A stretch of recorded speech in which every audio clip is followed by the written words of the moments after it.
Okay, next is properties of IC. Okay, indifference curve की दो properties होती हैं, एक है आईसी स्लोप डाउनवर्ड। आईसी जो है इंडिफरेंस कर्व जो है डाउनवर्ड स्लोपिंग होता है। आईसी का जो स्लोप होता है, कल हमने इंडिफरेंस कर्व पढ़ लिया था, ठीक है। इंडिफरेंस कर्व का जो स्लोप होता है वो डाउनवर्ड होता है, ठीक है। क्यों होता है downward? Why does IC slope downward? ठीक है, लाइक ये इंडिफरेंस कर्व है हमारे पास, इस तरीके से होता है IC, O X axis and O Y axis. तो इसका जो स्लोप है डाउनवर्ड है, लेफ्ट टू राइट जो है ये डाउनवर्ड स्लोपिंग होता है, ठीक है। ऐसा क्यों होता है? ऐसा होता है क्योंकि एक कंज्यूमर दो कमोडिटीज साइमल्टेनियसली कंज्यूम कर रहा है। सपोज ये पी है और ये क्यू कमोडिटीज है, दो कमोडिटीज साइमल्टेनियसली कंज्यूम कर रहा है। ये कहता है कि जब एक कंज्यूमर किसी एक कमोडिटी का कंजम्पशन बढ़ाना चाहता है तो दूसरी का कंजम्पशन घटाना पड़ेगा, ठीक है। So that's why it slopes downward. If the consumer wants to, if the consumer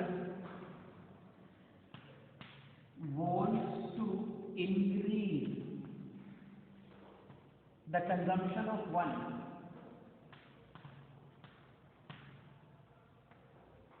commodity,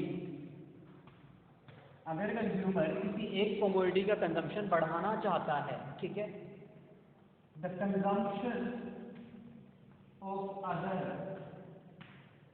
जो दूसरी कमोडिटी है, शुड बी डिक्रीज।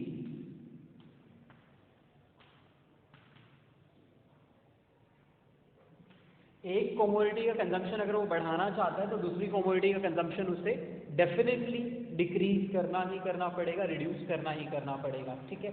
यही है, इसी की वजह से कंजम्पशन आईसी इंडिफरेंस कर्व जो है वो डाउनवर्ड स्लोपिंग होता है। जैसे सपोज एक पॉइंट है A, then B point, okay. So point A पे क्यू की 6 यूनिट्स हैं और पी की 2 यूनिट्स हैं, ठीक है। पॉइंट बी पे क्यू का कंजम्पशन उसने घटा दिया है, ठीक है। देखो 6 से कम 4 यूनिट्स एंड यहाँ पे 3 units, okay. So that means P की एक एक्स्ट्रा यूनिट कंज्यूम करने के लिए 2 to 3 the consumer is going 2 to 3, ठीक है। That means the consumer is willing to increase the consumption of commodity P, ठीक है। पी का कंजम्पशन बढ़ाना चाह रहा है, पहले 2 यूनिट कंज्यूम करता था, अब 3 यूनिट कंज्यूम कर रहा है, ठीक है। So to increase the consumption of P commodity by 1 unit, the consumer has decrease the consumption of Q commodity by 2 units, ठीक है। क्लियर? सो दैट मीन्स जब कंज्यूमर एक कमोडिटी का कंजम्पशन बढ़ाना चाहता है, so definitely the consumption of the other will decrease, okay. उसका दूसरी कमोडिटी का कंजम्पशन घट जाएगा या उसे घटाना पड़ेगा ही पड़ेगा, ठीक है। इसी की वजह से जो आईसी कर्व होता है वो डाउनवर्ड स्लोपिंग होता है, ठीक है। क्लियर? ये फर्स्ट प्रॉपर्टी थी कि आईसी स्लोपिंग डाउनवर्ड या डाउनवर्ड स्लोपिंग, ठीक है। दूसरी बात कल हम पढ़े थे indifference, the consumer is indifference और indifferent throughout any point at IC. IC के किसी भी पॉइंट पे कंज्यूमर इनडिफरेंट होता है, मतलब each point on IC gives same level of satisfaction. IC के ऊपर कोई भी पॉइंट कंज्यूमर को सेम लेवल ऑफ सेटिस्फेक्शन देता है, चाहे वो पॉइंट ए पे है चाहे पॉइंट बी पे है। सिर्फ चेंज क्या होगा? Combination of consumption will change, जो कॉम्बिनेशन है वो चेंज हो जाएगा। देखो पॉइंट ए पे क्या कॉम्बिनेशन बन रहा है? 6 of Q and 2 of 4। Point A पे यही कॉम्बिनेशन है, 6 यूनिट्स क्यू कमोडिटी की कंज्यूम हो रही हैं और दो यूनिट्स पी कमोडिटी की कंज्यूम हो रही हैं, तो ये कॉम्बिनेशन है, ठीक है। सपोज इस कॉम्बिनेशन को कंज्यूम करके उसको मिलते हैं 10 यूटिल्स, ओके। क्लियर? हम कह रहे हैं ना सेटिस्फेक्शन, और सेटिस्फेक्शन को हम यूटिलिटी में मेजर करते हैं, राइट, यूटिल से मेजर करते हैं, सॉरी, ठीक है। पॉइंट बी पे कॉम्बिनेशन क्या है? 4 and 3, 4 of Q and 3 of P, ठीक है। ये कॉम्बिनेशन है। This combination also gives 10 utils. Same level of satisfaction का मतलब है number of utils will remain same, okay, दोनों पॉइंट्स पे, तीनों पॉइंट्स पे, चारों पॉइंट्स पे, आईसी पे जितने पॉइंट्स हम बनाएंगे, नंबर ऑफ यूटिल्स जो है हमारे सेम रहेंगे, कॉम्बिनेशन चेंज हो जाएगा। ठीक है, क्लियर। तो इसका मतलब हम ये पहले भी पढ़ चुके हैं कि कंज्यूमर जो है आईसी के किसी भी पॉइंट पे इंडिफरेंट है। इंडिफरेंट मतलब any point at IC gives same level of satisfaction. ठीक है, आईसी पे कोई भी पॉइंट उसको सेम लेवल ऑफ सेटिस्फेक्शन, चाहे यहाँ पे सी पॉइंट बना लो, फिर कॉम्बिनेशन तो चेंज हो जाएगा लेकिन satisfaction same, number of utils जो हम निकालेंगे। सपोज यहाँ पे मैंने सी पॉइंट बनाया है, पॉइंट सी 3 4, ठीक है। तो पॉइंट सी पे जो कॉम्बिनेशन होगा वो क्या होगा, 3 of Q and 4 of P. ठीक है, 3 of Q and 4 of P. ठीक है, नंबर ऑफ यूटिल्स क्या रहेंगे, 10 यूटिल्स। ओके, सिर्फ कॉम्बिनेशन चेंज होता जाएगा, सेटिस्फेक्शन लेवल सेम रहेगा। ठीक है, क्लियर। यही है रीजन किसके पीछे, डाउनवर्ड स्लोपिंग आईसी के पीछे। ठीक है, कि आईसी डाउन, क्वेश्चन आ जाता है why is the IC curve slope downward. ठीक है, और डाउनवर्ड स्लोपिंग, आईसी कर्व जो है डाउनवर्ड स्लोपिंग क्यों होता है, क्योंकि एक कंज्यूमर को एक कमोडिटी का कंजम्पशन बढ़ाने के लिए दूसरी कमोडिटी का कंजम्पशन घटाना पड़ेगा ही पड़ेगा। The consumer has to reduce और decrease the consumption of one commodity to increase the consumption of the other. ठीक है, कैसे भी लिख सकते हो, if the consumer wants to increase the consumption of one commodity has to be decrease, the other consumption has to be decrease, दूसरे का consumption उसे घटाना पड़ेगा ही पड़ेगा। ठीक है, सेटिस्फेक्शन लेवल सेम रहता है, हमें पता है ये चीज। ओके, तो ये प्रॉपर्टी यहाँ पे खत्म हुई। नेक्स्ट प्रॉपर्टी आती है हमारे पास, IC is convex to the point of origin. Okay, इससे पहले हम स्लोप और देख लेते हैं। Slope of IC formula, IC slope downward कैसे निकलता है, अगर पूछा जाए स्लोप ऑफ आईसी कैलकुलेट करना है। ठीक है, तो स्लोप जो है आईसी का वो होता है डेल्टा अपॉन डेल्टा गेन। ठीक है, minus is equal to slope of IC. IC का जो स्लोप होता है is equal to minus delta loss upon delta gain. ठीक है, क्लियर। मतलब कितनी यूनिट्स आपको लूज करनी पड़ी किसी कमोडिटी की, किसी दूसरी कमोडिटी की कुछ यूनिट्स गेन करने के लिए। ठीक है, क्लियर। तो सपोज मैं कह रहा हूँ यहाँ पे कितनी लूज करनी पड़ी फर्स्ट पॉइंट पे, 2, 6 to 4 हो गया, तो डेल्टा लॉस कितना हो गया, 2। यहाँ पे डेल्टा वाई लिखा हो ना बुक में, क्योंकि बुक ने एक्स और वाई दो कमोडिटीज ली हैं, हमने तो पी और क्यू ली है, तो हमारे केस में क्या हो जाएगा, delta Q upon delta P. ठीक है, राइट। डेल्टा लॉस लूज किसको किया है, क्यू को किया है हमने। ठीक है, क्यू की रिड्यूस करी है पी की बढ़ाने के लिए, और गेन हमने पी की करी है। ठीक है, तो 2 upon 1 minus slope is equal to कितना आ जाएगा, -2। ठीक है, दैट मीन्स क्या है कि वो बता रहा है सेक्रीफाइस इंक्रीज हो गया है हमारा। ठीक है, क्लियर। एक यूनिट इंक्रीज करने के लिए हमने ज़्यादा से ज़्यादा सेक्रीफाइस किए हैं, 2 यूनिट सेक्रीफाइस किए हैं। सेकंड में देखें तो एक और सेक्रीफाइस की 4 to 3, एक और इंक्रीज करने के लिए, तो यहाँ पे 1 अपॉन 1 हो गया, तो 1 आ जाएगा हमारा minus.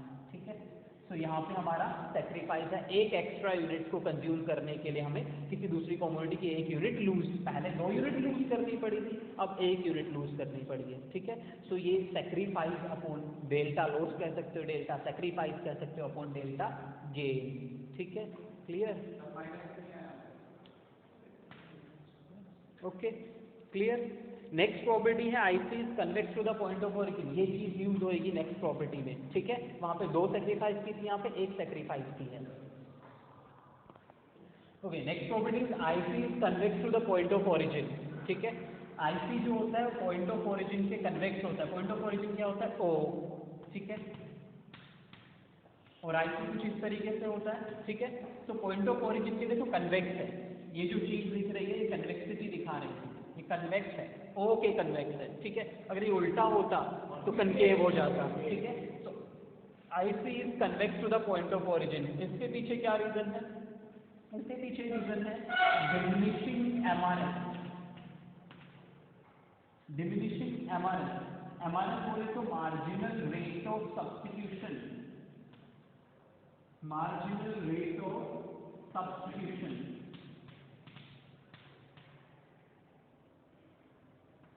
Marginal rate of substitution, ठीक है। अब ये मार्जिनल रेट ऑफ सब्स्टिट्यूशन क्या होती है? Marginal rate of substitution mean the rate at which one commodity or some units of a commodity is sacrificed for the other. वो rate जिसपे एक कमोडिटी को हमने सेक्रीफाइस किया है, एक कमोडिटी की कुछ यूनिट सेक्रीफाइस की है दूसरी के लिए, किस रेट पे सेक्रीफाइस की है वो हमारी होती है मार्जिनल रेट ऑफ सब्स्टिट्यूशन, ठीक है। The rate at which one commodity is sacrificed, किस रेट पे मतलब कितनी यूनिट सेक्रीफाइस की है एक एक्स्ट्रा यूनिट के लिए, ठीक है। सिंपल सी बात है, अगर बहुत ज्यादा सिंपली बोले तो एक एक्स्ट्रा यूनिट को कंज्यूम करने के लिए हमें कितनी यूनिट सेक्रीफाइस करनी पड़ी। जैसे पिछले एग्जांपल में देखा था हमने delta loss upon delta gain 2/1, तो कितनी सेक्रीफाइस करनी पड़ी थी? 2 यूनिट, एक एक्स्ट्रा। गेन हमेशा एक एक्स्ट्रा हम करेंगे, ओके।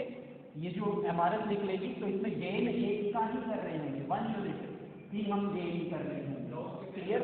लॉस कितनी की जा रही है एक यूनिट के लिए, वही रेट बन जाएगी हमारी। एक एक्स्ट्रा यूनिट, इसको बहुत सिंपली अगर सिंपल लैंग्वेज में बोले तो एक एक्स्ट्रा यूनिट को कंज्यूम करने के लिए, किसी कमोडिटी के एक एक्स्ट्रा यूनिट को कंज्यूम करने के लिए कितनी यूनिट सेक्रीफाइस की है, तो जो सेक्रीफाइस की है ना वही हमारी क्या बन जाएगी? रेट बन जाएगी, ठीक है, क्लियर। एक एक्स्ट्रा यूनिट को कंज्यूम करने के लिए कितनी यूनिट सेक्रीफाइस की है, ठीक है, वही उन्हीं का प्रोपोर्शन हमारा रेट बन जाएगा। जैसे यहाँ पे कितनी सेक्रीफाइस की? 2, एक के लिए, तो क्या हो गई रेट? 2, ठीक है। अब ऐसा भी हो सकता है कि किसी यूनिट के लिए हमने कम भी सेक्रीफाइस की है। सपोज मैं सिर्फ 0.5 यूनिट की एक के लिए सेक्रीफाइस करना चाहता हूँ, ठीक है, तो यहाँ पे क्या हो जाएगा? कितनी आ जाएगी रेट? 0.5/1 क्या हो जाएगा ये? 0.5, ठीक है, क्लियर। हम 2 यूनिट्स के लिए एक सेक्रीफाइस करना चाहते हैं, 2 यूनिट्स के लिए एक सेक्रीफाइस करना चाहते हैं, अगेन 0.5। हम 4 यूनिट्स के लिए एक यूनिट सेक्रीफाइस करना चाहते हैं, 0.25, ठीक है। ये रेट हमारी क्या हो जाएगी? एमआरएस। और हमें पता है कि एमआरएस घटती जाती है, मतलब जैसे जैसे हम कंजम्पशन बढ़ाते हैं किसी एक कमोडिटी का, जैसे यहाँ पे मैं पी का और यहाँ पे क्यू का, ठीक है, यहाँ पे देखो कर्व को देखो समझ आ जाएगा किसका कंजम्पशन बढ़ा रहे हैं और किसका घटा रहे हैं। पी का बढ़ाते जा रहे हैं ना यहाँ से इस तरीके से, और क्यू का घटाते जा रहे हैं, ठीक है। तो वो कह रहे हैं कि पी का जब हम कंजम्पशन बढ़ाते जाएंगे ना तो क्यू की सेक्रीफाइसिंग रेट घटती जाएगी। जैसे सिंपल सी बात है, 6, 4, 3, ठीक है, 2, 3, 4, 2 से 3, पी की एक एक्स्ट्रा यूनिट कंज्यूम करने के लिए हमने क्यू की कितनी सेक्रीफाइस की? 2। फिर 3 से 4 एक और एक्स्ट्रा कंज्यूम करने के लिए कितनी सेक्रीफाइस की? सिर्फ 1। तो पहले एक यूनिट इंक्रीज करने के लिए 2 सेक्रीफाइस कर देते थे, अब उसी कमोडिटी की एक और यूनिट इंक्रीज करने के लिए हम सिर्फ 1 ही सेक्रीफाइस करते हैं। फर्दर एक और बढ़ाने के लिए अब ये 5 हो गई और यहाँ पे है 2.5, ठीक है। यहाँ पे एक और एक्स्ट्रा यूनिट कंज्यूम कर ली पी की, लेकिन क्यू की सिर्फ हमने आधी यूनिट सेक्रीफाइस की, 2.5 पे पहुंचे। तो ये जो सेक्रीफाइसिंग रेट है ये घटती जाती है, ठीक है, क्लियर। इसी को कहते हैं डिमिनिशिंग एमआरएस, और ये किसकी वजह से होती है? ये मोनोटोनिक प्रेफरेंसेस की वजह से होती है, ठीक है।